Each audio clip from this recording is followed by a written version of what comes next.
सावन के महीने में शुक्ल पक्ष की भी अष्टमी पड़ेगी और कृष्ण पक्ष की भी अष्टमी पड़ेगी। बोलो पड़ेगी कि नहीं पड़ेगी? दोनों पक्ष में अष्टमी पड़ती है। सावन के महीने की जो अष्टमी होती है, शिव महापुराण की कथा में और देवी भागवत में वर्णन मिलता है। देवी भागवत में और शिव पुराण में वर्णन मिलता है, अष्ट सिद्धि नवनिधि 64 योगिनी सारी विद्या नव देवी सब सावन के महीने की अष्टमी तिथि के दिन महादेव से मिलन करने आती हैं। भगवान देवाधिदेव महादेव 11 रुद्र के रूप में, 12 ज्योतिर्लिंग के रूप में, सहस्त्र नामावली के रूप में शिव उनसे मिलते हैं, उनसे मिलते हैं।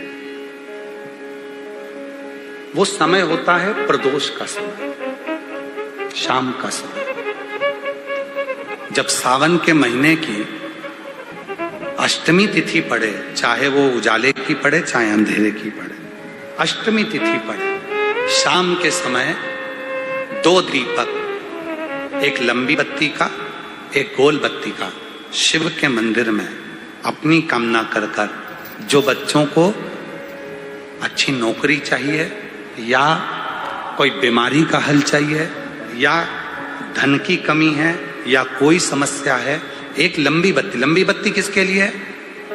जम के बोलो, देवी के लिए। गोल बत्ती किसके लिए है? देव के। 2 बत्ती घी की, गोल बत्ती को जलाओ पहले, फिर लंबी बत्ती का जो दिया हो उसकी बत्ती का मुख गोल बत्ती की ओर हो, वो बत्ती अपनी ओर नहीं हो। समझ में आ रहा है ना सबको? ये जो बत्ती का मुख है, देखो ये दिया, ये लंबी बत्ती, ये गोल बत्ती, तो ये जो गोल बत्ती है आपने यहां जलाई और ये लंबी बत्ती जो है ना, इसका मुख गोल बत्ती की ओर। 64 योगिनियां, अष्ट सिद्धि, नवनिधि, 9 देवियां, सारी विद्या। शिव जी की जो गोल बत्ती है, शंकर क्या है? ज्योतिर्लिंग, ज्योतिर्स्वरूप। मां दुर्गा क्या है? ज्योति स्वरूपा। क्या कहते हैं? ज्वाला महारानी की। ये ज्योति के रूप में जब हम गोल बत्ती के सामने अष्टमी के दिन प्रदोष के समय पर लंबी बत्ती का दीपक, पहले गोल बत्ती का दिया जलाया, फिर ये लंबी बत्ती का मुख उधर की ओर कर कर दीपक को जब हम प्रज्वलित करते हैं और अपनी जो कामना दोनों दीपक के सम्मुख में करते हैं, वो कामना पूर्ण होकर ही रहती है। तो पर करना क्या है? दोनों अष्टमी पर, सावन के महीने में जो उजाले पक्ष की अष्टमी आएगी उस पर भी करना है और जो अंधेरे पक्ष की आएगी उस पर भी करना है। किसी भी अष्टमी तिथि को 12 महीने में शुक्ल पक्ष कृष्ण पक्ष की अष्टमी तिथि पड़ती है। यदि किसी भी अष्टमी तिथि को अगर किसी ने नियम बनाया 5 अष्टमी का, 8 अष्टमी का, 7 अष्टमी का, एक कनेर का पुष्प शिव जी के शिवलिंग को समर्पित करना, अशोक सुंदरी के स्पर्श करना, और जो जलाधारी होती है, जैसे ये शिवलिंग है, ये जलाधारी है, तो पहले शिवलिंग पर स्पर्श, फिर अशोक सुंदरी का स्पर्श, फिर जलाधारी पर कनेर का पुष्प शिव जी की ओर मुख कर कर, अर्थात जैसे मानो ये कनेर का पुष्प है तो ऐसा शिवलिंग का स्पर्श करते हुए जलाधारी पर जो समर्पित करता है, भगवान शंकर उसके मन की कामना को पूर्ण जरूर करते हैं। एक कनेर का पुष्प ना होगा कि शिव जी को एक पुष्प बड़ा प्रिय है, इसको शंख पुष्पी पुष्प कहते हैं, जिसको अपराजिता का पुष्प भी कहते हैं। 3 तिथियां ऐसी हैं, चतुर्दशी अमावस्या की भी और चतुर्दशी पूर्णिमा की, अष्टमी नवमी अमावस्या की भी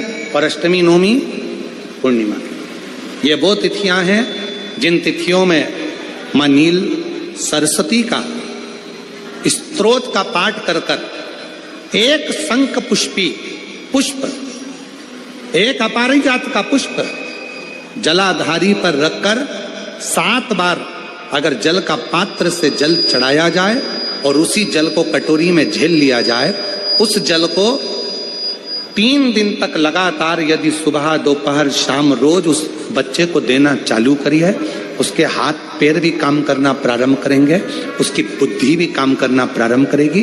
जो वो पलंग पर पड़े पड़े राल टपकाता रहता है, उसको लोग कहते हैं कि 18 साल का हो गया और दिमाग केवल 10 साल का है, 5 साल का है, उसमें धीरे धीरे बुद्धि प्रबल होना प्रारंभ हो जाएगी और वो भी एक दिन कार्य करना प्रारंभ।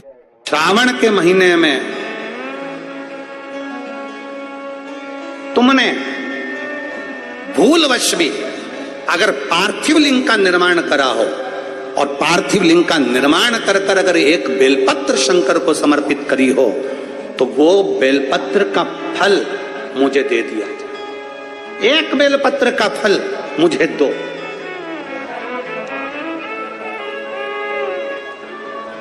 एक बेलपत्र का, हाँ, केवल एक बेलपत्र का फल मुझे दे दीजिए, केवल एक बेलपत्र का फल मुझे प्रदान कर दीजिए, केवल एक बेलपत्र का फल मुझे दे दीजिए।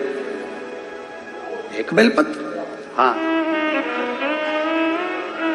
पार्वती जी कहती हैं इस बच्चे के लिए मैंने हजारों वर्ष तक अगर तप करा हो तो वो तप भी तू ले ले, मैं तुझे देने को तैयार हूं। 1000 वर्ष का तप मैं घड़ियाल तुझे देने को तैयार हूं, पर एक निवेदन है कि श्रावण महीने में जो मैंने एक पार्थिव लिंग का निर्माण करा और जो बेलपत्र समर्पित करा, उसका पुण्य मैं तुझे नहीं दे सकती।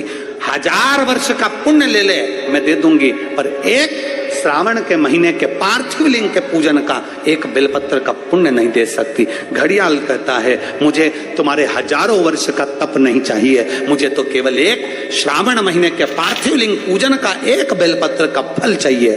तब पार्वती जी ने विचार करा, अब जरा विचार आप करिएगा, 1000 वर्ष तक तप करने का फल घड़ियाल नहीं ले रहा है, एक सावन के महीने के पार्थिव लिंग के पूजन में जो बेलपत्र समर्पित किया गया उसका फल ले रहा है। मतलब समझने का विषय है कि एक पार्थिव लिंग सावन के महीने में बनाया जाता है और उस पे एक बेलपत्र चढ़ाई जाती है, तो 1000 वर्ष के तप का फल ज्यादा है, उसका फल ज्यादा है।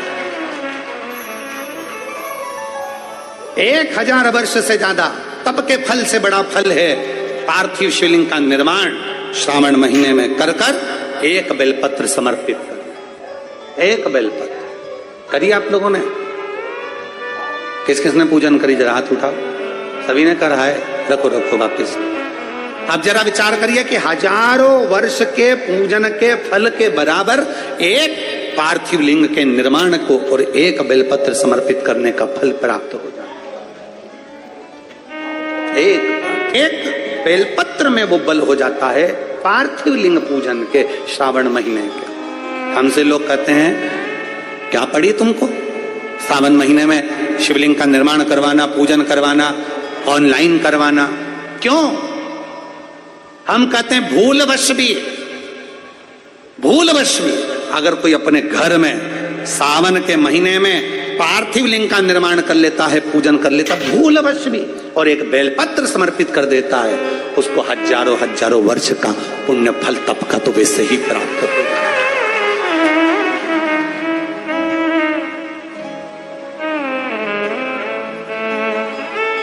अब इतने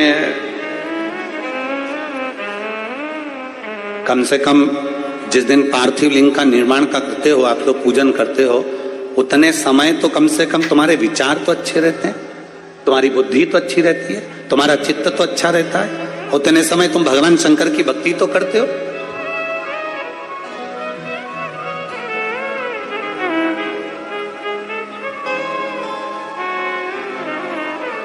तुम्हारे पास में उस समय पर भक्ति तो अविरल रहती है।